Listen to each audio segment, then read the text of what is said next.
brochure covering the extent and variety of the activities of the Department of Transport and Public Works as provided for in Vote 10. This record has been designed, created and produced internally by the Communications Division of the Department, and I thank all concerned for their efforts. In his foreword to the 2019 budget overview, my colleague, the Minister of Finance, highlights the fact that this provincial budget is focused on consolidation for maximum citizen impact. And this is precisely how it should be, Deputy Speaker. If a government in a democratic state does not have the well-being of its citizenry at the top of its agenda, it cannot claim to be either legitimate or representative of the people. Or, as an article in this week's Economist puts it, the goal of economic progress is, after all, to help people lead more satisfying lives. In making its various presentations to Provincial Treasury in the finalisation of the 2019 budget, my department has ensured that this centrality of the citizen has been in the forefront of its planning, both technical and financial.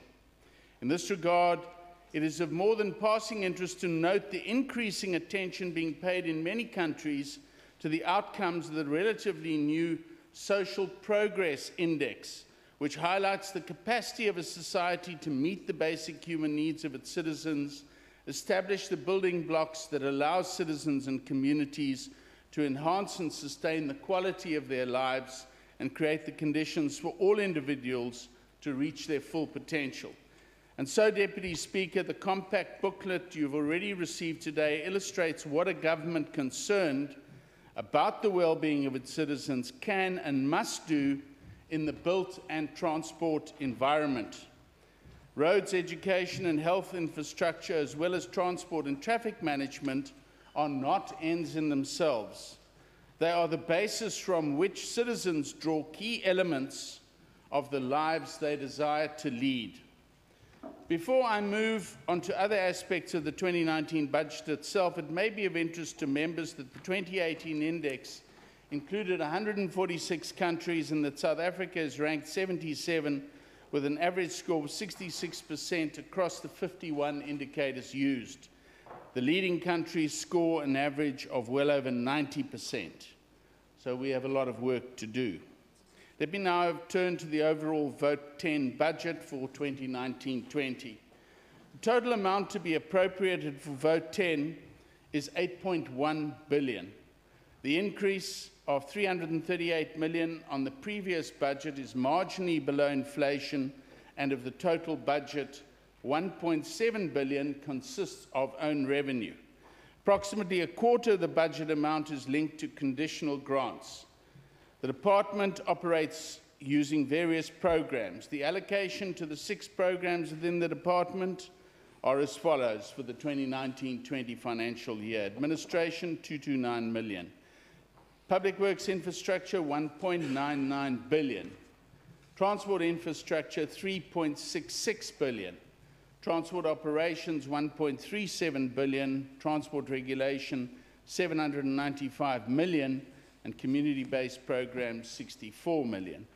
As the Department of Transport and Public Works is the implementing agent for both education and health infrastructure in the Western Cape, the department is scheduled in the financial year under discussion to spend on behalf of these crucial delivery departments the following amounts: education, $1.23 billion, and health, $729 million, a total of just under $2 billion.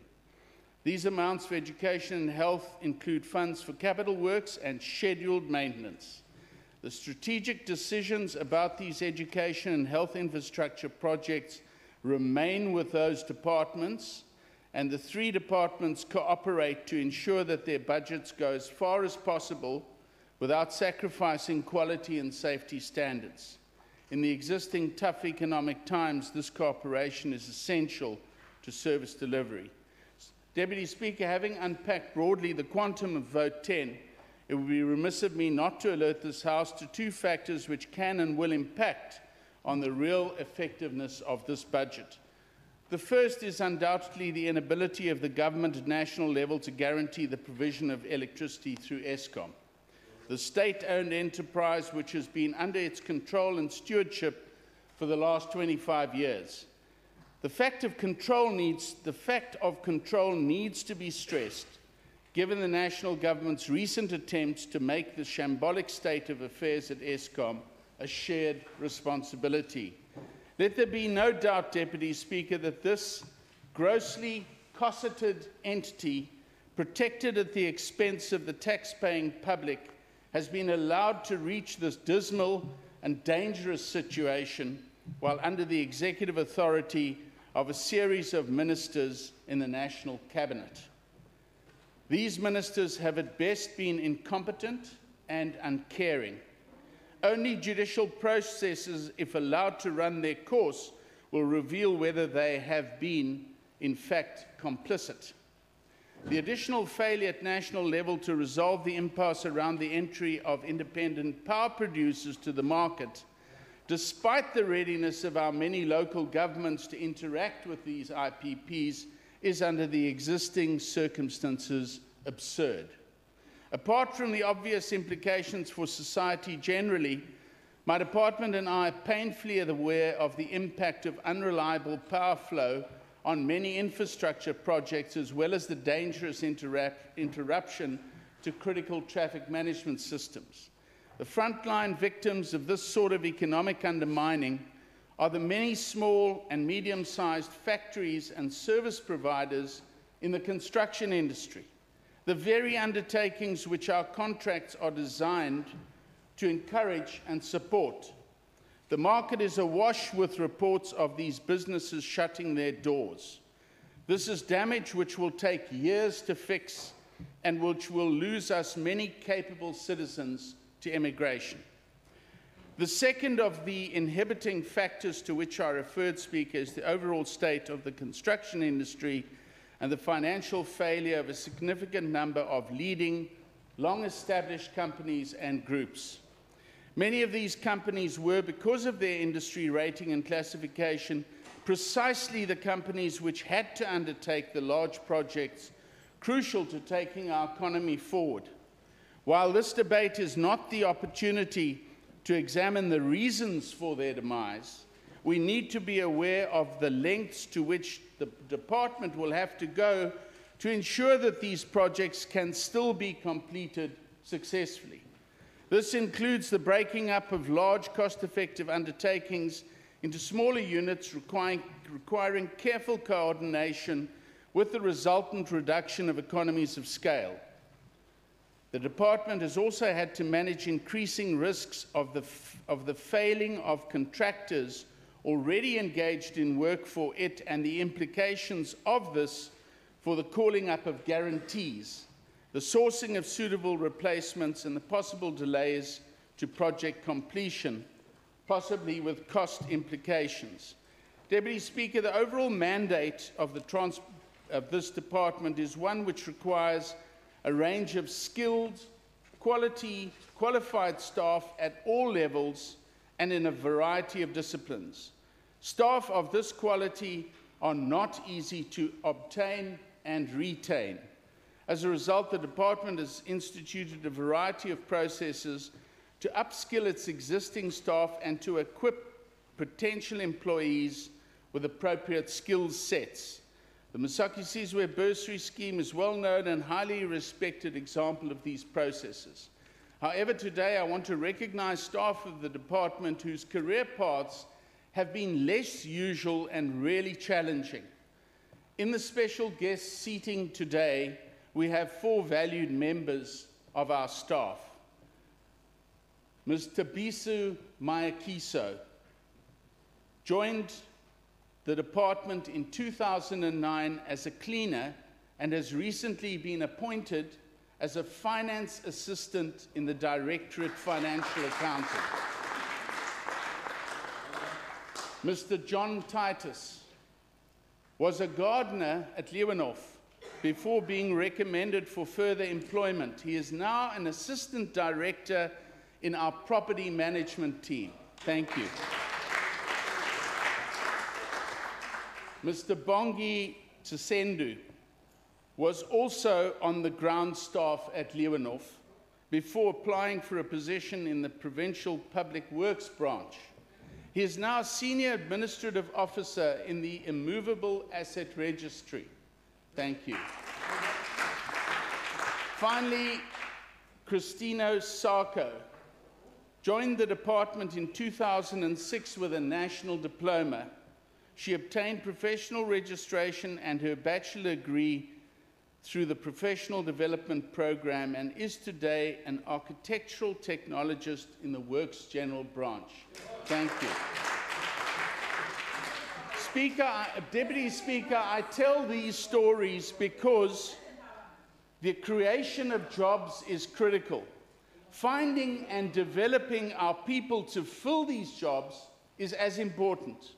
And I want to thank these special, highly valued members of staff for being here with us today and for the outstanding work they do in the interests of our citizens. In closing, I want to comment on two initiatives taken by the province in relation to the commuter rail system, a system which is clearly unsuitable for the needs of our society and for a modern economy. It is a further example of the failure of the government at national level to manage a state entity with even a semblance of competence. Firstly, the weekly reports issued by the partnership between the province, the City of Cape Town and PRASA is providing additional security on the rail network, indicate that with proper planning and resourcing, the security situation and the safety of passengers can be improved. And I want to pay tribute to that rail enforcement unit, Deputy Speaker. They are doing an amazing job. Secondly, Cabinet has approved for public comment a draft rail bill from my department. This will be gazetted soon and is aimed at enhancing the authority of the province to monitor commuter rail performance and to hold the system accountable. The importance of an efficient, reliable commuter rail system is critical to the overall public transport system and to relieving the congestion on our road network. I thank you.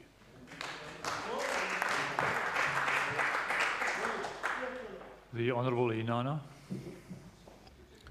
Deputy Speaker, thank you very much. Let me, before I proceed with my speech, welcome the presentation under the leadership of the MEC Donald Grant, and also to welcome the management of the Department of Transport and Public Works and all the transport entities that are being represented here, and also to the leadership of the capable leader, Jackie Coach, that is led and did this department up until to this area. Let me just say, Deputy Speaker, that the success of this province depends on many departments.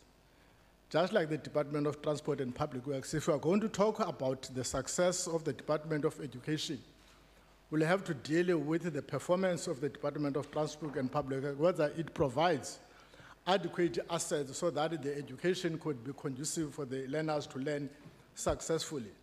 If we talk about the better life in our health facilities, we have to make sure that the quality of the production that the Department of Transport Work provides as infrastructure and the Department of Health is adequate so that the health of the people is maintained and restored. So the Department of Transport and Public Works under this ministry has got a mammoth task of making sure that everything that the department delivers adequately is of quality so that the success is indeed what the people of this province are going to achieve.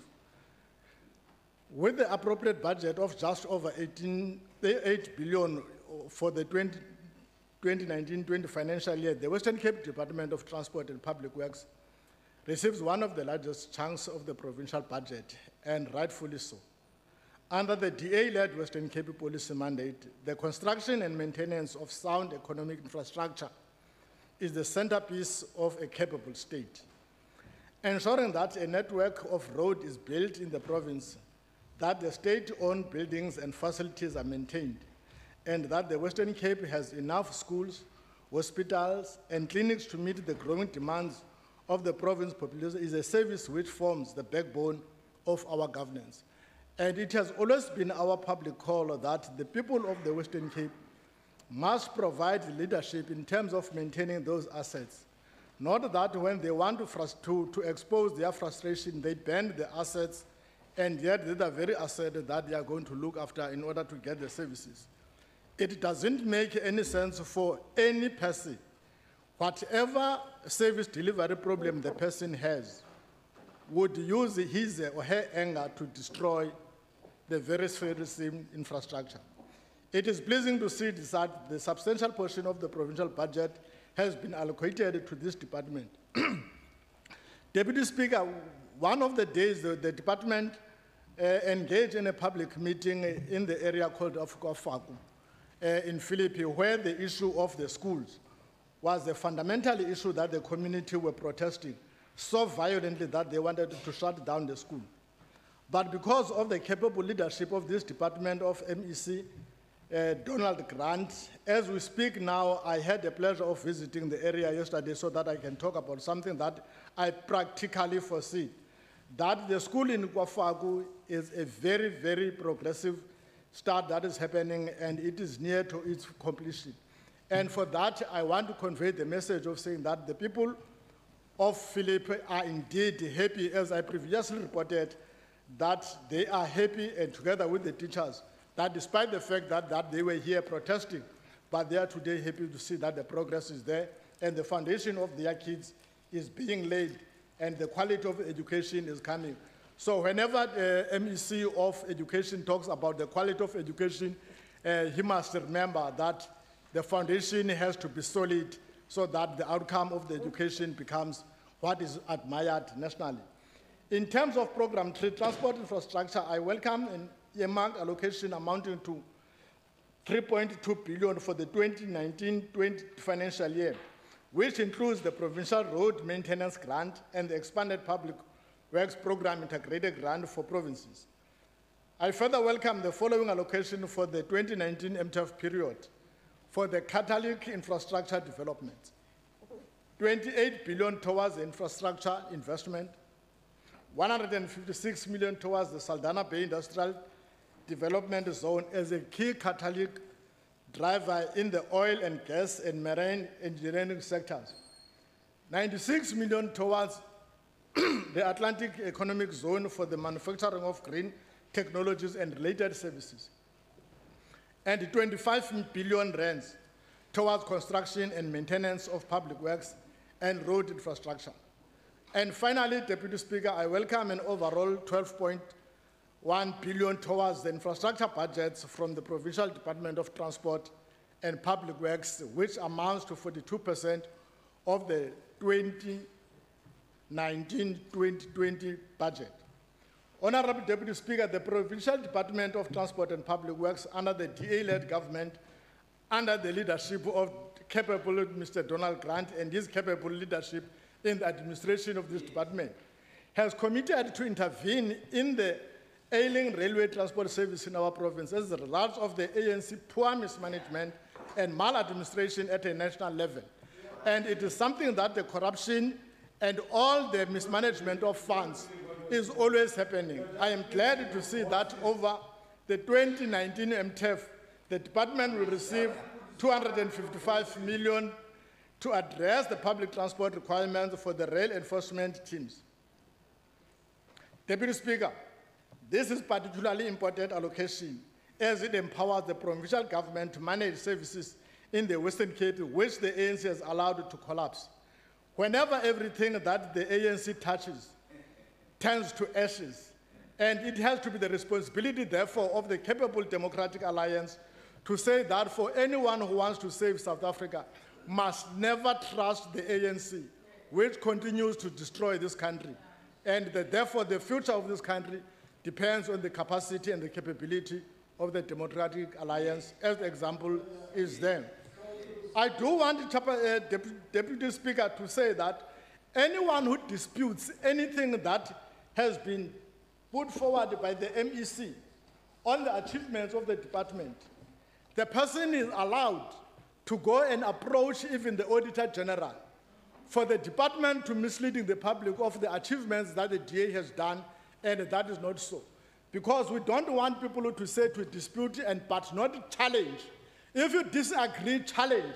Lodge a dispute and say that the DA is misleading. Up until none is capable and bold enough to say that the DA delivers, the person must do the honor and shut up. Yeah. Honorable Speaker, given the substantial budget allocation by this department towards the infrastructure development and maintenance, it is crucial to see that this entire administration has achieved over the past decade. Since 2019, 4 billion has been spent on capital infrastructure and 2 billion on infrastructure maintenance in the Western Cape. This includes new district hospitals in Khayelitsha, Mitchell's Plain, 10 emergency centers that replaced or upgraded, 14 new primary healthcare facilities that have been completed, and 11 new ambulance stations that has been created. In addition, Deputy Speaker, 132 new schools have been built over the past 2 years since the DA was elected into government in the Western Cape. It's the main reason that, Deputy Speaker, the MEC of Education, in conjunction with the agreement with the MEC of Transport and Public Works, have agreed and committed themselves that in the Western Cape, we will never have children who are the future of this country be learning under the trees and are at risk of falling in the toilet streams.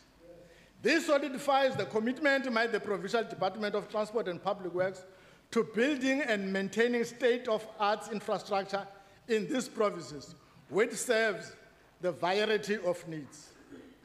Deputy Speaker, as we consider this department's budget for the 2019-20 financial year, it is safe to say that we know this money will be spent well, considering the sound and clean expenditure of the past decade, and the Auditor General agrees. Moving forward, Deputy Speaker, I would encourage this department to consider a provincial subsidy for the taxi industry for greater regulation and to sustain its already sound relationship with the taxi industry in the Western Cape. As this industry, it is responsible for moving thousands of commuters to all areas on a daily basis. Deputy Speaker, I wanted to emphasize that in the township we have got the transport that is called Amapela. And I still maintain that we need to have a serious intervention that those service providers are being regulated, because we can't shy away from the fact that we will never get rid of the Amapela, but all that is needed is that they must be regulated so that they can operate within the framework of law, and so that the safety of the commuters is always guaranteed and protected. Deputy Speaker, this department is one of the most important wings of provincial government when it comes to underpinning the service delivery and excellence under the leadership of the DA government. Considering this department is now on its up-to-date clean audit, I also am very happy to see that this wing of government is able to deliver without the corruption we see in other provinces across South Africa. And for this, in my concluding remark, I want to thank all the people that have been contributing to the Department of Transport and Public Works Standing Committee, from the coordinators, from the colleagues that I worked with in the department, and I say that all that we have been doing was to make sure that the quality of services that is being provided to the Western Cape citizen is of utmost importance. And whenever we say that anything that is happening in any other provinces, we do wish that people can copy what is happening in the Western Cape, because the intention is that the people who put the Democratic Alliance in the Western Cape must extend that appreciation by voting the DA across the country and get rid of the corrupt, Busasa-aligned ANC. Thank you very much.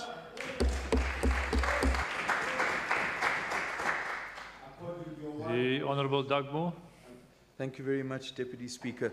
Deputy Speaker, it's interesting that both the MEC as well as the chairperson of the committee have, that they couldn't resist the temptation of wanting to make political speeches here today. And I think, you know, as much as the MEC and as much as the chair of the committee would try and discredit or nullify the achievements of the ANC government since 1994, I think the main reason why opinion polls are indicating that the ANC is likely to get over 60% of the vote nationally is, in the first instance, that actually despite the problems which all of us acknowledge and the unacceptable conduct by some of our members and leaders, the reality is that since 1994, and we're talking about infrastructure here, 3.2 million houses have actually been built in this country. Not like MEC Madigizelo, who says, I won't give you a house, you must just save and I'll give you some land. The reality is, and that's why the housing backlog has got bigger in the Western Cape, that the ANC government has built 3.2 million houses. We also know that only 36%, despite the unacceptable situation in Eskom, which the MEC has referred to, despite that situation, only 36% of people in our country, only 36% of people in South Africa had access to electricity in 1994. The reality now is that over 86% of South Africans have access to electricity. And the problem is that when the DA, MEC and the chair forget the achievements of, for instance, the fact that in 1994, for instance, we had a situation where only 54% of South Africans could read and write. Over 97% of South Africans are now literate. So despite these problems, we cannot ignore the fact that achievements have been made. And the other factor is that South Africans, even those who have become disillusioned with the ANC, see in President Ramaphosa a leader who is able to renew this country and so on. And I think it would be more important when we want to talk about corruption. Let's make it very, very clear, Deputy Speaker, that MEC Grant shouldn't be worried that judicial processes will not conclude. Our organization, the African National Congress, will make sure you raise the concern that they might not conclude. That every single South African, from whatever political party, private sector government, is going to face the full might of the law when it comes to corruption and the abuse of state resources. And a public prosecutor has been appointed, and that is the process which is going on. And I think the MEC should rather come to us today and say that when millions of rands were squandered by Fulcon, why has his political leadership not been prepared to introduce a private delictual claim for damages from Fulcon? No. Absolutely not. They have not been prepared to do that, and taxpayers' money in this province has been wasted. So MEC Grant should not come here and talk about issues of corruption and incompetence. He, as the political head of this department, had the authority to go after, introduce a prosecution and a claim against, a damages claim against Fulcon, who squandered over 100 million. That developer has got off scot-free, and there has been no political will from MEC Grant to deal with what was clearly an abuse of taxpayers' money. We are very happy, MEC, that you have acknowledged Thabisa Mayekiso, John Titus, Sabongi Chendu, and also Christina Sako here today. I think it's fantastic that there is an acknowledgement of people within the department that have actually progressed.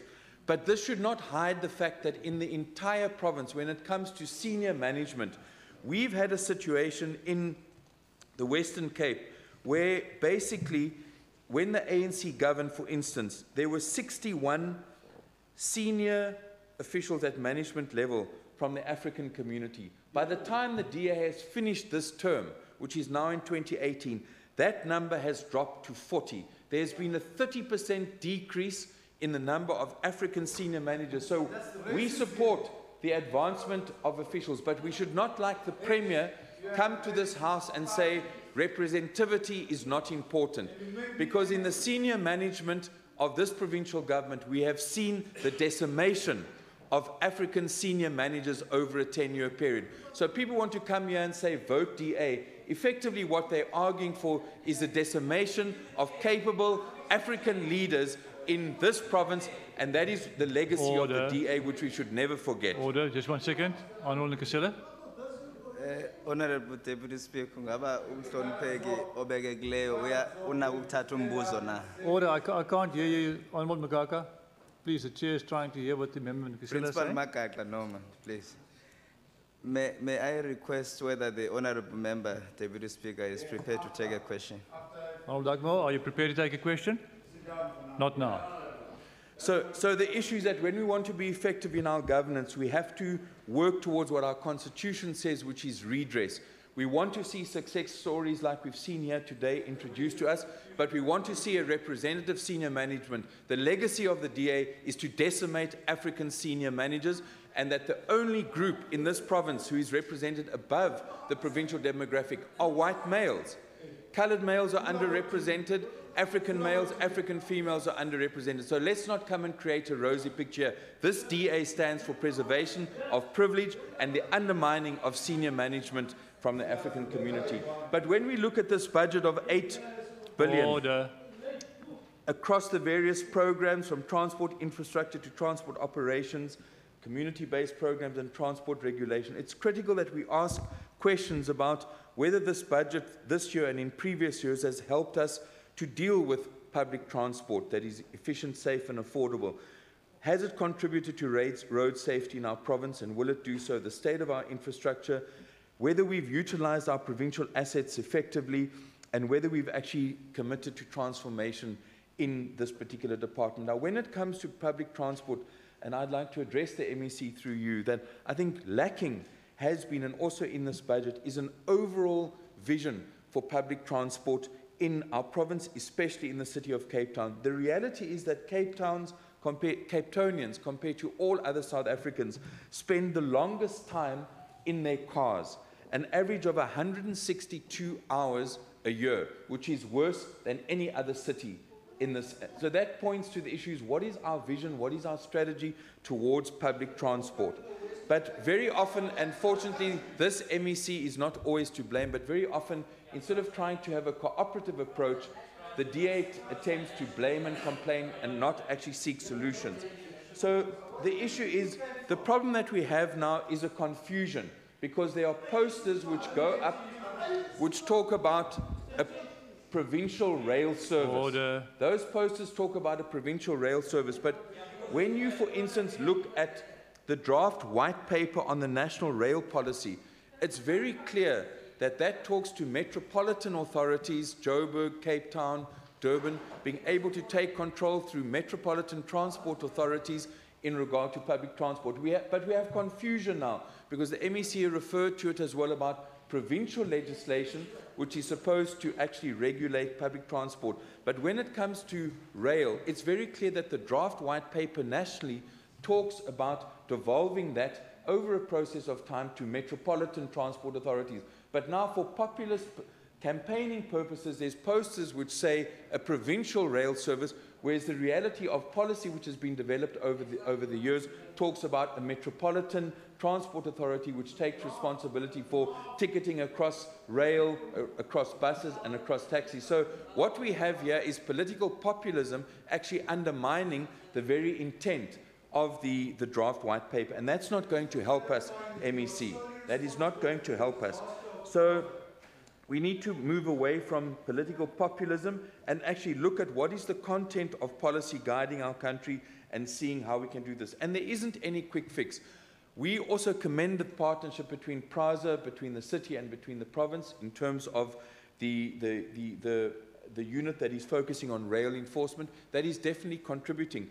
But we believe, instead of making promises that we cannot keep around a provincial rail service, we should be looking at those powers currently with PRASA that should actually be devolved to the metro rail management. If, for instance, procurement decisions, if decisions around appointment of staff were actually in the domain of the metro rail management, those would be practical ways of beginning to deal with some of these problems, as opposed to simply making a call and following it with legislation which pretends that this province can create a provincial rail service. That is not what is going to happen. We are moving towards a metropolitan transport authority, and we should try and move towards that. So I think it's unfortunate that this confusion within the DA policy is actually going to impact on effective public transport in our province. When we talk about public transport, I also want to talk briefly about My City and Go George. We have a situation, Deputy Speaker, where the National Department of Transport allocates funds directly to the City of Cape Town, and they are responsible for the running of My City. We have a situation in George, however, where both this department is directly involved, and also you have a situation where the National Department of Transport allocates funds to George, but those funds are essentially then allocated back to the province. Order, member, your time is expired. I'll allow you to finish off quickly. So the issue that we want to raise here is, when is the capacity of the George municipality going to be built so that it is actually effectively able to run that, Thank you, member. that service? Expired. Thank you. I don't see the EFF or the ACDP here. I will then, Honourable Chief Whip. Thank you very much, Deputy Speaker. I once again rise to note to complain that the ACDP and the EFF are once again missing and avoiding their constitutional responsibilities in accounting for the budgets. I see the Honourable Minister Grant to respond.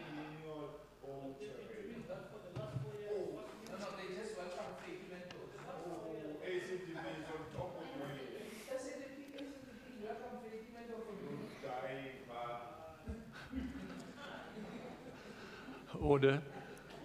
Deputy Speaker, I would like to start off my reply by thanking the two other members who participated in this debate today. And to say firstly to the chair of our standing committee, thank you to you and your team. All, when I say that, I'm talking about all members of your standing committee over the years. And I want to just say, with regard to the Philcon issue, Honourable Doug Moore, I'd just like to advise in the fact that the failure of contractors is not a criminal offence. It is not a criminal offence. Okay? Then, secondly, in terms of the issues around the equity, we are one in terms of our provincial establishment for white males. One. And then we are underrepresented in terms of African males and females, but that is a thing which over time is going to have to be corrected. In a highly technical department like this, and I can tell you and this House, we do everything we can to try and attract. And then the difficulty comes to retain black members in our department, where we compete with the private sector and the City of Cape Town. It's a damn difficult job. Order, member Kaka. Minister Grant, just 1 second. Yes, I've got a colleague behind you on his feet. Honourable Kisela. Honourable Deputy Speaker, I think there's a very serious overture that is unacceptable in this parliament. Honourable members must be addressed as honourable members. You can't talk to another honourable member and say you're talking nonsense. In this parliament, I think you must make a ruling on that. Order. I hear what you're saying. I did not hear the comment, but certainly we are all honourable members, and members must be addressed in such a way. Minister Grant, you may continue.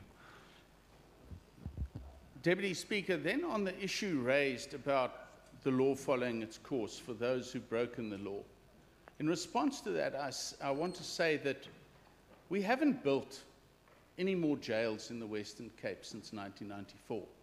And we're going to have to look at the court capacity to actually process all of those who have broken the law and had their hands in the till since 1994. If we go back, it's a massive job that lies ahead for the new head of the NPA and her team. And may God help her in that task. Then, Deputy Speaker, I think this is an occasion where I don't want to go into too much detail. I can advise the member, Doug Moore, that the whole George matter is under control. There are many groups.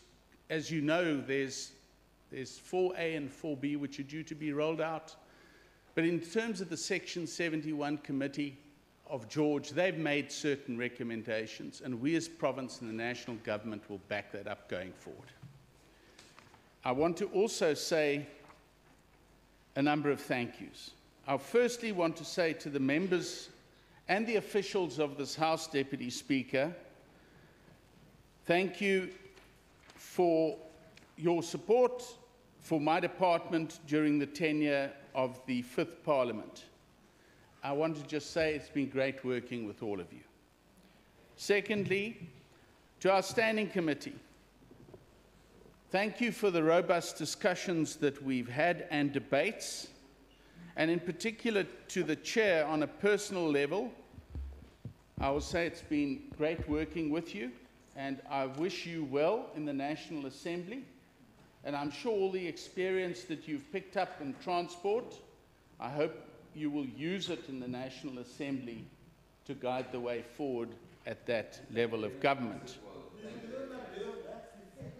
Thirdly, I would like to thank my Cabinet colleagues for their wise counsel and their support, and the Premier for her leadership over the 10 years of great governance.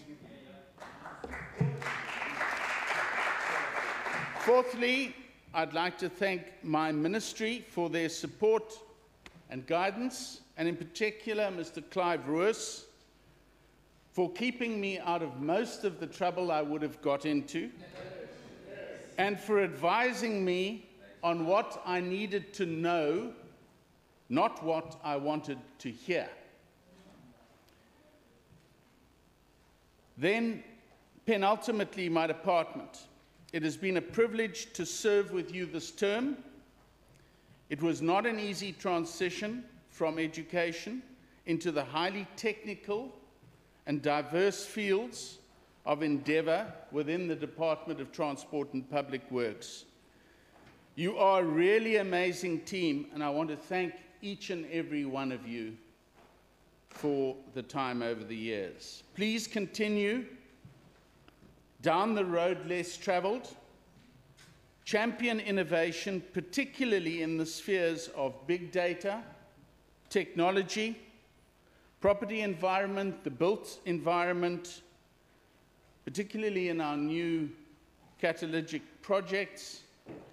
Roads, I've learned so much from our roads team, and unfortunately lost many arguments with them over the years. Then road safety, I cannot not mention that. And the results, frankly, a disappointment to me, and the cost to South Africa of 162 billion rand a year weighs heavily on the minister in this department, and should do so on the national department as well. And lastly, our nemesis, public transport. All I want to say is much work lies ahead in this regard. And then finally, I just want to thank my family for their sacrifice and support over the last 2 terms. For me, it's been easy because I've had the support of our team, and time flies when you're having fun and dealing with tough problems. It's not so easy for your family who are at home alone or get woken up regularly in the middle of the night. Deputy Speaker, I have the privilege to table vote 10 for consideration by this House. I thank you.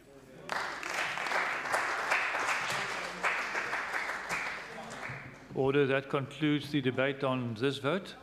The House will be suspended for a few minutes before we start with the next order. The House is suspended.